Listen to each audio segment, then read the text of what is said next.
Hi guys, I hope you all are doing well. This is Nada. இது என்னோட YouTube channel நதாஸ் diary. என்னோட சேனலை நீங்கள் ஃபஸ்ட் டைம் பார்க்குறீங்க அப்படின்னு சொன்னால் கட்டாயமாக சப்ஸ்கிரைப் பண்ணிக்கோங்க. அப்போ தான் நான் போடுற எல்லா vlogsம் உங்களுக்கு கண்டினியூஸாக வரும். ஓகே, வாங்க வீடியோக்குள்ளே போகலாம்.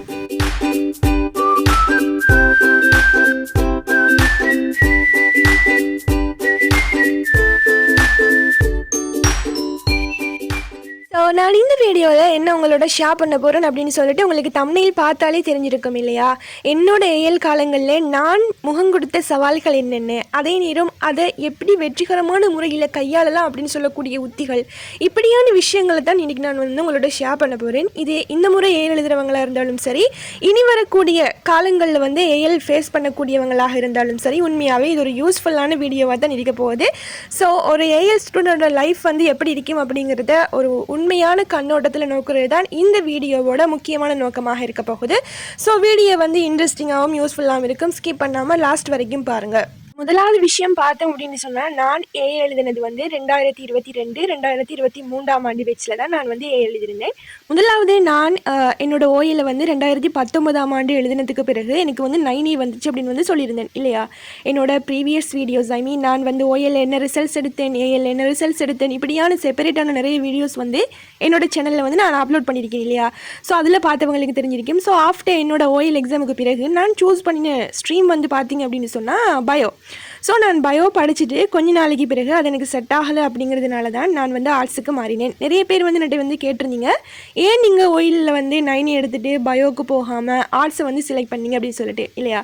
ஸோ அதெல்லாம் நிறைய பர்சனல் இஷ்யூஸ்னால நான் ஆர்ட்ஸுக்கு மாறிட்டேன். ஆர்ட்ஸுக்கு மாறினதுக்கு பிறகு என்னோட ட்ரீம் ஒரு வித்தியாசமான முறையில் காணப்பட்டுச்சு. இப்போ நாங்கள் பயோ விட்டுட்டு நாங்கள் ஆர்ட்ஸுக்கு வந்துட்டோம் இல்லையா?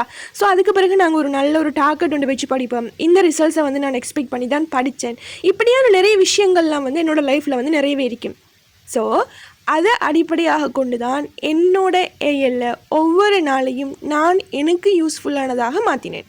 உங்களுக்கு இன்னும் 1 month இருக்குது இல்லையா? ஸோ நீங்கள் என்னவெல்லாம் யூஸ்ஃபுல்லான விஷயங்களை செய்யலாம் அப்படின்னு சொல்லிட்டு நான் இன்னொரு வீடியோ மட்டும் உங்களுக்கு செப்பரேட்டாக போட்டிருக்கிறேன். அதே மாதிரி நான் முக்கியமாக என்னோட ஏஎல் காலகட்டங்களில் செஞ்ச விஷயம் என்ன அப்படின்னு சொன்னால், ஒரு நாளும் படிக்கிற விஷயத்தை தள்ளி போட மாட்டேன். சரியா? இந்தந்த விஷயங்களை படிக்கிறேன் அப்படின்னு சொன்னால் கட்டாயமாக அதை அண்டே பார்த்து முடிச்சிடுவேன். இது என்னோட ஃபர்ஸ்ட் ஹேபிட். அடுத்த விஷயம் என்ன அப்படின்னு சொன்ன பிள்ளைகள், என்னோட நேரத்தை வீணடிக்கிறதே இல்லை. எந்த நேரமாக இருந்தாலும் நான் என்னுடைய பாட புத்தகங்களுடனும் அதே நேரம் எனக்கு என்னவெல்லாம் மனப்பாடம் செய்ய வேணுமோ அந்த விஷயங்களையும் நான் நினைவு கூர்ந்து கொண்டே இருப்பேன். சரியா? இது மிக முக்கியமான விடயங்களாக என்னோட ஏஎல் காலங்களில் காணப்பட்டுச்சு. அதே மாதிரி நான் நிறைய இடங்களில் சொன்ன ஒரு விஷயம் தான் என்ன அப்படின்னு சொன்னால், பாஸ் பேப்பர் அதே நேரம் டைம் வச்சு என்னோட பரீட்சைகளை செஞ்சு பார்க்குறது. சரியா? இப்போ உதாரணத்துக்கு என்னோட ஒரு பாடம் 3 மணித்தியாலம் 10 நிமிடங்கள் அப்படின்னு சொன்னால், அந்த காலத்துக்குள்ளே எனக்கு எழுத முடியுமா அப்படின்னு சொல்லி நான் அடிக்கடி செக் பண்ணுவேன். படிக்கிறதை தாண்டி படித்த உடனே அந்த பகுதியில் வரக்கூடிய வினாக்களுக்கு நான் அந்த ஒரு குறிப்பிட்ட காலத்துக்குள்ளே என்னால் விட எழுதி முடிக்க முடியுமா அப்படிங்கிறத தான் நான் அளவுக்கு அதிகமாக செக் பண்ணினேன். சரியா? இது ஒரு பெஸ்ட்டான ஒரு ரிசல்ட்டை எடுக்கிறதுக்கு இது ஒரு காரணமாக இருந்துச்சு. அதே மாதிரி இன்னொரு முக்கியமான விஷயம் என்ன அப்படின்னு சொன்னால், கான்செப்டை விளங்கி எடுக்கிறது. ஜஸ்ட் அதை ரீட் பண்ணிட்டு போகாமல் அந்த குறிப்பிடத்தக்க அந்த விஷயத்தில் என்ன சொல்லப்பட்டிருக்குது அப்படிங்கிறத விளங்கி கொள்வது. விளங்கி வச்சுட்டோம் அப்படின்னு சொன்னால், ஏஎலை பொறுத்த வரைக்கும், இப்போ தமிழை பொறுத்த வரைக்கும் தமிழ் பாடத்தில் நாங்கள் என்ன விளங்கி கொள்கிறோமோ அதை எங்களுடைய மொழிநடையில் எழுதினா என்ன செய்யும், எங்களுக்கு மார்க்ஸ் வரும் இல்லையா? ஸோ அந்த மொழி நடைக்கு தான் அவங்க என்ன செய்வாங்க, மார்க்ஸ் கவுண்ட் பண்ணுறாங்க அப்படின்னு சொன்னால், அது எங்களுக்கு முடியுமான அளவு நாங்கள் அந்த பாடத்தை என்ன செய்யணும், விளங்கி கொள்ளணும். இது மிக முக்கியமான ஒரு விஷயம். அடுத்த விஷயம் என்ன அப்படின்னு சொன்னால், கூலாக சிச்சுவேஷனை ஹேண்டில் பண்ணுறது. இப்போ உங்களால் 3 மணித்தியாலம் 10 நிமிஷத்துக்குள்ளே விட எழுத முடியலை, டைம் போதாது அப்படின்னு சொன்னால், அங்கே டென்ஷன் ஆகக்கூடாது. என்னாலைக்கு என்னவெல்லாம் எஃபர்ட்ஸ் போட முடியுமோ அதெல்லாம் நான் போட பார்க்கணும். சரியா? இது உங்களுக்கு நல்ல யூஸ்ஃபுல்லாக இருக்கும். அடுத்த விஷயம் என்ன அப்படின்னு சொல்லிட்டு பார்த்தீங்கன்னா, கடைசி நேரங்களில் உட்காந்து எல்லா பாடத்தையும் ஒரு நாளில் நான் படித்து முடிச்சிருவேன் அப்படின்னு சொல்லிட்டு புக்ஸ் எல்லாம் அடுக்கி முடிக்கிறத கட்டாயமாக தவிர்த்து கொள்ளுங்க. சரியா? அண்டண்டு படிக்கிற பாடத்தை அண்டண்டே படித்து வச்சுட்டிங்க அப்படின்னு சொன்னால் எந்த ஒரு பிரச்சனையுமே வராமல் ஃபைனல் எக்ஸாமுக்கு நீங்கள் சும்மா ரிவிஷன் மட்டும் பண்ணிட்டு போகிற மாதிரி தான் இருக்கும். சரியா?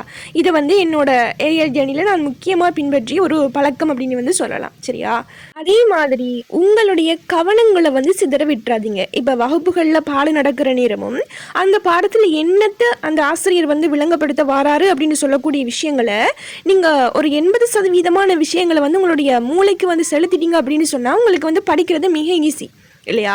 இப்போ நீங்கள் போய் ஓகே இந்த கான்செப்டை நாங்கள் படித்தோம், ஸோ எனக்கு இது கிளாஸில் வச்சு இத்தனை சதவீதம் எனக்கு விளங்கிடுது, நான் கொஞ்சம் ஒரு அந்த 20% நான் இப்போ செல்ஃப் ஸ்டடி பண்ணி படித்து கொண்டேன் அப்படின்னு சொன்னால் எனக்கு வந்து அந்த கான்செப்ட் முழுமையாக விளங்கிடும் அப்படின்னு சொல்லக்கூடிய நிலைமைகளை உங்களுக்கு வந்து உருவாக்கி கொள்ளுங்கள்.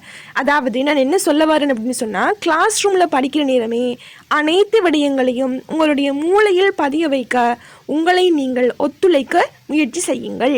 சரியா? இது வந்து மிக முக்கியமான ஒரு விஷயம். உங்களுக்கு வந்து கிளாஸில் ஒரு 100% விளங்கிட்டு அப்படின்னு சொன்னால் உங்களுக்கு அந்த சப்ஜெக்ட் மிக இலகுவானதாக அமையும். ஓகே, அடுத்தது கனவு காணுங்க.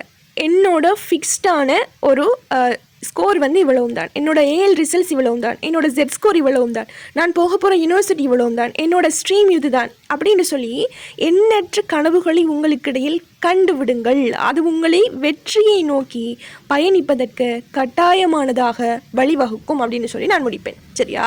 இதுதான் என்னோட ஏஎல் சீக்ரெட்ஸில் நான் யூஸ் பண்ண one of the most important point அப்படின்னு வந்து சொல்லலாம். என்னோட கனவுக்காக நான் ஓடியது, நான் இந்த ரிசல்ட்ஸை தான் எடுக்க போகிறேன், இந்த யூனிவர்சிட்டியில் தான் படிக்க போகிறேன் அப்படின்னு சொல்லிட்டு ஆல்ரெடி எல்லாத்தையுமே ஃபிக்ஸ் பண்ணிட்டேன். ஸோ அதுக்கு பிறகு பாதைகள் மிக இலகுவானதாக அமையும் இல்லையா? ஸோ நீங்களும் வந்து ஏஎல் படிக்கிறவங்களாக இருந்தால் கட்டாயமாக இந்த டிப்ஸை வந்து ஃபாலோ பண்ணி பாருங்கள். இது உங்களோட லைஃப்பை வந்து சம்டைம் சேஞ்ச் பண்ணலாம். ஸோ இது வந்து பார்ட் 1 தான். பார்ட் 2 மீட் பண்ணுறேன். Okay guys, thank you for supporting me.